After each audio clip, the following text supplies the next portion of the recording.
আসসালামু আলাইকুম রহমতুল্লাহি ওয়া বারাকাতুহু। মতিউর রহমান, অনেকেই তাকে মাদানি বলেন, বিশেষ করে তার মুরিদরা বা তার ভক্তরা। আমি তার একটা কথা বলতে চাই যৌক্তিক, যে কথাটা যদি আপনাদের ভালো লাগে তবে শেয়ার করবেন, আর যদি ভালো না লাগে শেয়ার করার দরকার নেই। তবে ভালো লাগলে শেয়ারের দাবি রাখি দিনী ভাইদের কাছে।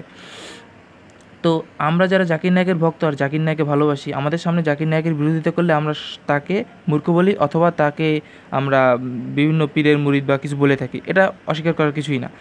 তেমনি জাকির নায়েকের বিরোধিতা যারা করে তাদেরকে মুজাফফর বিন মহসিন, রাজ্জাক বিন ইউসুফ, তারপরে এই মতিউর রহমান, এরা মূর্খ বলে থাকে বা একটা গালাগালি দিয়েই থাকে যারা জাকির নায়েকের বিরোধিতা। আর বলে থাকে যে তোমরা জাকির নায়েকের বিরোধিতা করো, তার কাছে আসলে না, তার সাথে ডিবেট করলে না, তার সাথে তর্ক করলে না, তা তোমরা যদি এতই তোমাদের মানে তারা বলে তোমরা যদি এতই দিনদার হতো, তোমরা তার সাথে দেখা করো, তার ভুলটা তাকে শুধরাই দাও, বা তোমাদের ভুল হলে শুধরাই নাও, এরকম বলে থাকে তারা।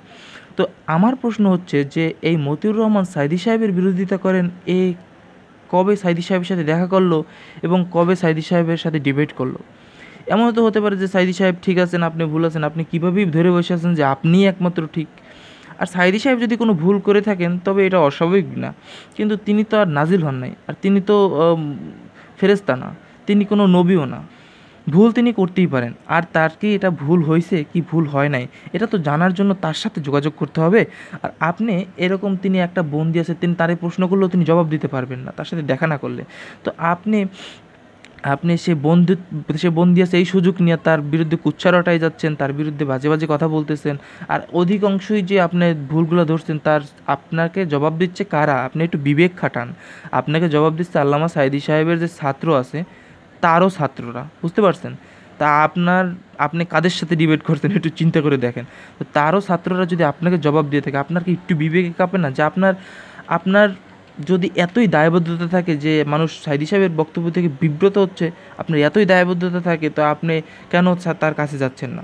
আপনি কেন তার সাথে দেখা করছেন না? আপনিও তো সেরকমই মূর্খ, যেরকম জাকির নায়েকের বিরোধিতা করলে মানুষ মূর্খ বলেন, আমরাও বলি, সেরকমই মূর্খ আপনি একজন। কারণ আপনি যদি জাকির নায়েকের বিরোধিতা করলে মূর্খ বলেন, আর মানে তার কাছে না যাওয়ার কারণে, তো আপনিও তো কাছে যাচ্ছেন না। আপনি বসে বসে দাম্মামে বসে বসে আপনি ভিডিও দিচ্ছেন, ইউটিউবে বসে বসে আপনি ভিডিও দিচ্ছেন। আর সাইদি সাহেব কি ইসের ওই জেলখানায় বসে কি ইউটিউব চালায় নাকি যে আপনার এরকম দেখে দেখে সে আনসার দেবে? তা আপনি একটা ব্যবস্থা করে দেন, আপনি শেখ হাসিনারে বলেন যে সাইদি সাহেবের তার একজন অ্যাসিস্ট্যান্ট দিয়ে, তিনি বৃদ্ধ মানুষ, তিনি এসব বোঝেনও না। আমি শিওর তিনি এইসব বোঝেন না, আল্লামা সাঈদী সাহেব ইউটিউব এসব বোঝেন না।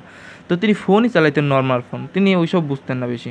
তো আমি আপনাকে বলবো যে আপনি একজন অ্যাসিস্ট্যান্ট দিবেন তার, তো অ্যাসিস্ট্যান্ট দেওয়ার পর খাদেম দেবেন, সে বসে বসে তার সাঈদী সাহেব আপনার ভিডিওগুলোর যত আপনার যত জবাব লাগে সব জবাবের ভিডিও জবাব দিবে আল্লামা সাঈদী সাহেবের জেলখানার মধ্যে ক্যামেরা দিয়া ল্যাপটপ দিয়ে আপনি ব্যবস্থা করে দেন যে তিনি আপনার যত প্রশ্ন আছে, আপনার যে আহলে হাদিসের যত প্রশ্ন আছে সব প্রশ্নের জবাব তিনি দেবেন। আপনার শুধু দরকার হচ্ছে আপনি এই ব্যবস্থা করে দেন, ঠিক আছে?